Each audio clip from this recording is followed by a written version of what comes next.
Hi friends, வணக்கம். Welcome to Vidya's cooking channel. இன்றைக்கி உங்களுக்கு நான் ஃபூல் மெதமாஸ் ரெசிபி. இது ஒரு அரபிக் இன்ஸ்பயர்ட் பிரேக்ஃபாஸ்ட் டிஷ். இது நீங்கள் லன்ச் ஒரு டின்னர் கூட சர்வ் பண்ணலாம். ஆல்மோஸ்ட் நம்ம சென்னா மசாலா மாதிரி இருக்கும். ரொம்ப டேஸ்டியாக இருக்கும். வாங்க ரெடி பண்ணலாம். இன்றைக்கி நான் இந்த ஒத்தென்டிக் ரெசிபி பண்ணோன்னு சொல்லி ஃபாவா பீன்ஸ் வாங்கியிருக்கேன். இது நான் அமேசானில் 97 ருபீஸ் ஒரு கேனன் வாங்கினேன். அடுத்து வெங்காயம், தக்காளி, பச்சை மிளகா, பூண்டு, மல்லித்தழை, பார்ஸ்லி எல்லாம் பொடியாக நறுக்கி வச்சுருக்கேன். இஞ்சி பூண்டு விழுது செஞ்சு வச்சுருக்கேன். இங்கே மிளகாய் தூள், மல்லித்தூள், கரம் மசாலா தூள், கொஞ்சமாக எள்ளு பொடி, அடுத்து நான் கொஞ்சமாக மஞ்சள் பொடி யூஸ் பண்ண போகிறேன். இங்கே இந்த ஃபாவா பீன்ஸ் பார்த்திங்கன்னா நான் கேன்லேருந்து வடிகட்டி எடுத்து வச்சுருக்கேன். அது ஏற்கனவே வெந்த ஃபாவா பீன்ஸ் தான். நல்லா பெருசு பெருசாக நல்லாயிருக்கும். உங்களுக்கு இன்கேஸ் ஃபாவா பீன்ஸ் கிடைக்கலையா, நீங்கள் ஒயிட் பீன்ஸ் யூஸ் பண்ணலாம். இப்போ நான் பேனில் எண்ணெய் சேர்த்து பூண்டு, பச்சை மிளகா ஃபஸ்ட்டு நான் நல்லா வதக்கினேன். அடுத்து நான் பொடியாக நறுக்கின வெங்காயம், தக்காளி கொஞ்சமாக சேர்த்து நல்லா வதக்கிக்க போகிறேன். கொஞ்சமாக வெங்காயம், தக்காளி எடுத்து வச்சுக்கினேன் மேலே கார்னிஷ்காக. மல்லித்தழை, பார்ஸ்லே தழையும் சேர்த்துக்கினேன். நல்லா ஒரு நிமிஷம் வதக்கினேன். அதுக்கு அடுத்து இஞ்சி பூண்டு விழுது சேர்த்து நல்லா வதக்கி எடுக்க போகிறேன்.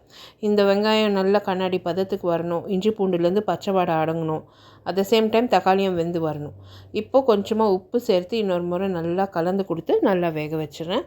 இப்போ நல்லா வெங்காயம் வதங்கி வந்ததும் இதில் நம்ம வடிகட்டி வச்சுருக்க அந்த ஃபாவா பீன்ஸ் எடுத்துருக்கேன். அடுத்து மிளகாய் தூள், மஞ்சள், கரம் மசாலா தூள், எள்ளு பொடி, மல்லித்தூள், சில்லி ஃப்ளேக்ஸு, கொஞ்சமாக சீரகத்தூள் சேர்த்து நல்லா ஃபாவா பீன்ஸை கலந்து கொஞ்சமாக தண்ணி விட்டு ஒரு கொதிக்கு நல்லா வேக வச்சுட்டேன். இப்போ நல்லா தண்ணி வற்றி வந்துடுச்சு பாருங்கள்.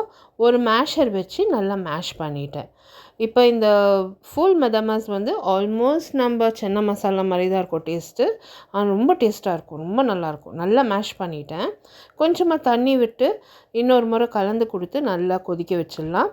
இது அந்த கிரேவி கன்சிஸ்டன்சி வரணும்.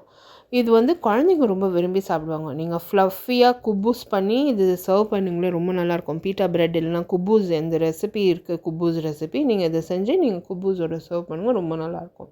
இப்போ கடைசியில் கொஞ்சமாக எலுமிச்சம்பழம் சாறு பிழிஞ்சிட்டு இதை நான் பிளேட்டிங் பண்ணிடுறேன்.